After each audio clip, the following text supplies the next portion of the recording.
How to maximize your TSP. First and foremost, get all the money you can into it. How are you going to do that? Right now, as I record, it looks like $788 a pay period.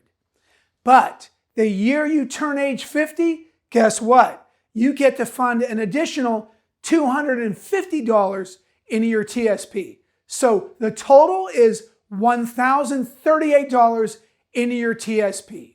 I have seen TSPs well over $2 million, but there's a way they do that, and it's always max funding the entire career.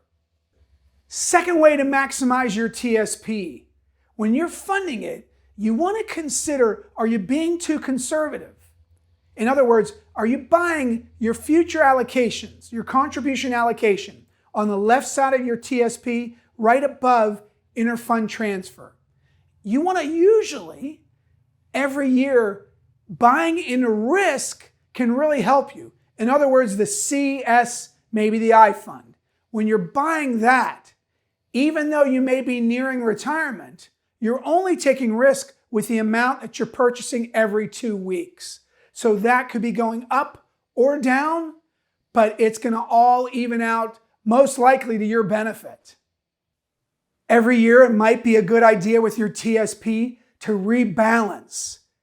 We've talked about buying risk every 2 weeks as you go, but at the beginning of the year, in order to be circumspect, particularly if you're within 3 to 5 years of retirement, you might want to start to be a little more conservative and take some money out of the C, the S fund, and start to rotate it possibly towards the G fund, maybe the F fund.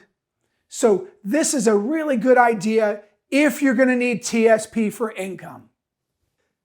The 3 points on how to maximize your TSP, to recap: max fund. It's $788 as I record, and another $250 catch up, $1,038 a pay period. Number 2, make sure that you're taking appropriate risk.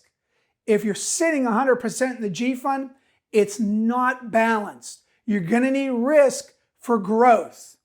And finally, number 3, as you're nearing retirement, you may want to back off of that risk and rebalance at the beginning of every year, especially if you're going to need that money for income.